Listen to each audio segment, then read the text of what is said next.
Hello, Mrs. Gottman here, ready to read Chapter 7 of The Mouse and the Motorcycle. Chapter 7 is The Vacuum Cleaner. From his position under the bed, Ralph watched the tank of the vacuum cleaner being dragged in from the hall and listened to the clash and the clang of the attachments as the man connected a long metal tube to the nozzle at the end of the hose and fastened a carpet-cleaning part to the end of the tube. He heard her humming to herself as she plugged in the deadly machine and began to work it back and forth across the carpet. It's nice she's so happy, thought Ralph bitterly, as he watched the hungry machine devour dust and lint that lay in its path. The maid's feet in white sneakers moved across the room until, without bothering to bend down to see where she was cleaning, she shoved the attachment under the bed. It slid closer and closer to Ralph. To be on the safe side, he pushed the motorcycle farther from the reach of the machine, but he dared not take his eyes off the attachment for even an instant. He shuddered as he watched it gobble a dust mouse, but even as he shuddered, he was fascinated by the power of the motor. The maid began to sing, "I'll give you a paper of pins, for that's the way my love begins." The attachment fell off the end of the long tube, but the maid, whose thoughts were elsewhere, did not notice. Now Ralph could feel the machine suck in its breath, and knew he was in danger of being inhaled along with the dust mites. Recklessly, the maid pushed the open end of the tube back and forth any old way. There was no guessing which way it would go next. Ralph had to run with the motorcycle to avoid that terrifying hole at the end of the tube. He ran to the right, he ran to the left, and still the maid pushed the tube around, unaware that the attachment had fallen off. Suddenly, the maid threw down the tube but did not turn off the motor. The tube landed with a bump and a bounce, and before Ralph realized what was happening, the awful machine had inhaled his tail, and he felt himself being pulled by suction across the carpet. "Help!" He could not keep from squeaking, but no one heard him above the roar of the machine.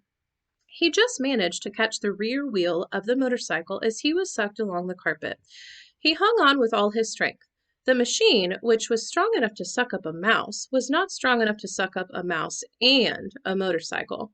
Ralph lay there on his stomach, hanging on for dear life and feeling his whiskers and fur swept backward towards the machine. From his position on his stomach, Ralph could see the girl in front of the dresser. She was smiling at herself in the mirror and arranging her hair, dreaming, no doubt, of the busboy. Ralph despaired. There was no telling how long she would stand there in that silly way. With the vacuum cleaner motor making so much noise, the housekeeper was sure to think she was busy working. Ralph felt his paws beginning to slip. He did not know how much longer he could hold out against the machine. He had to think of something, and he had to think of it fast. With every bit of strength he had left in his body, he clung to the wheels of the motorcycle with his left paw while he moved the right paw up to the exhaust pipe. If he could just manage to pull himself along until he could get on the motorcycle, bit by bit, hand over hand, Ralph dragged himself forward along the exhaust pipe. He knew he was making progress when he could see part of his tail once more. He reached back and yanked his tail out of the tube, only to have it sucked in again. Ralph was far from being out of danger. "I'll give to you the keys to my heart," the maid sang to herself before the mirror, now pulling her hair behind her ears, now piling it on top of her head, oblivious to the desperate struggle under the bed. Once Ralph's paw slipped from the exhaust pipe, and he thought he was a goner until he caught the rear wheel in time to save himself. Slowly he moved forward until his entire tail was free.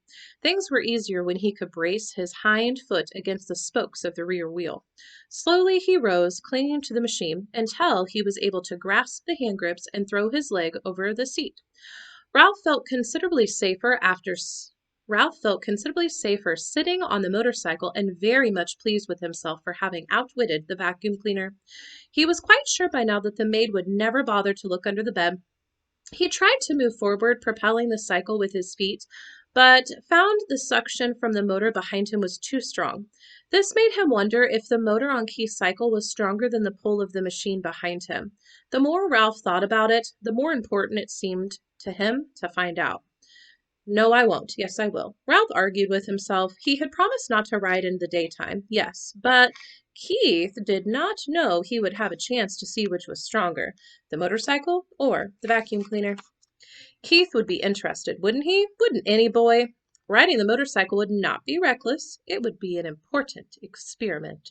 Motorcycle versus vacuum cleaner. Which one would be the winner? Ralph had to find out.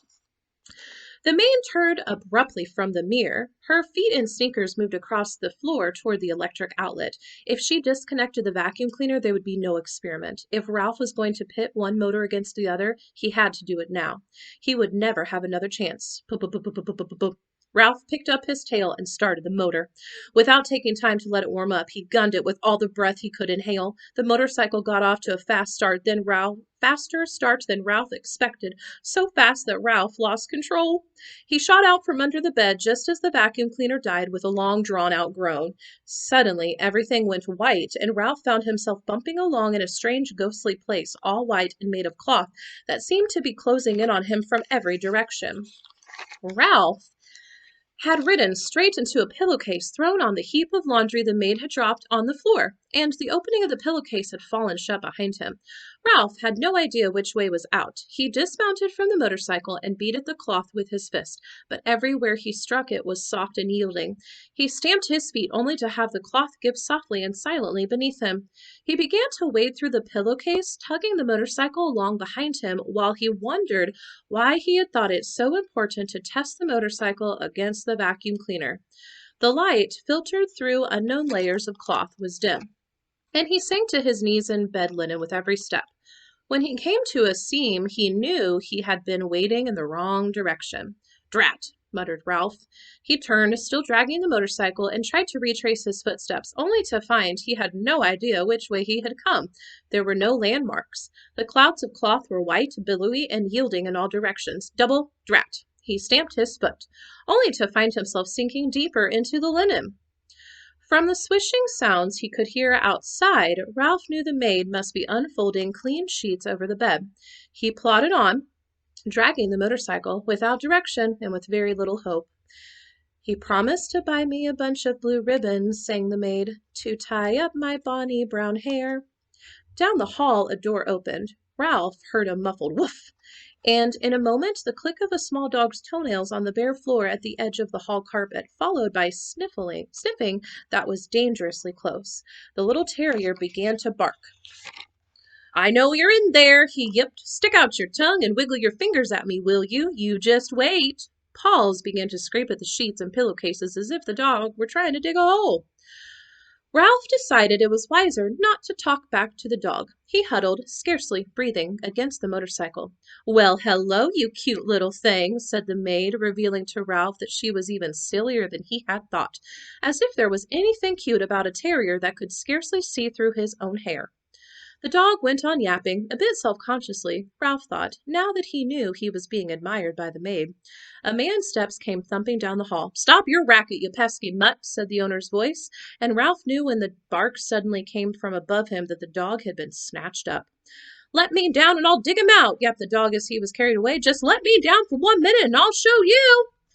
Suddenly, Ralph felt himself being tumbled about in the pillowcase. He did not even have to think what to do. He automatically grabbed for the motorcycle and held on with all his strength.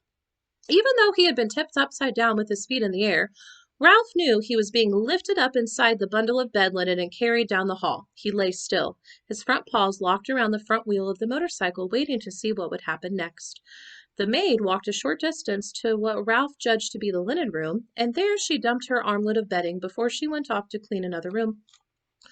Ralph was deep in the hamper where no light filtered through at all. These sheets and pillowcases were on their way to the laundry, and since he had no wish to be laundered, any more than he had wished to be thrown out with the trash, there was only one thing for him to do: start chewing. Ralph ripped into the pillowcase with his sharp teeth, and in no time he had made a ragged hole which he crawled through. When he tried to pull the motorcycle after him, he discovered the hole was too small. He had to stop and chew it bigger before he could pull the machine along with him. Ralph chewed through another layer of cloth and then another as he worked his way upward, each time enlarging the hole for the motorcycle.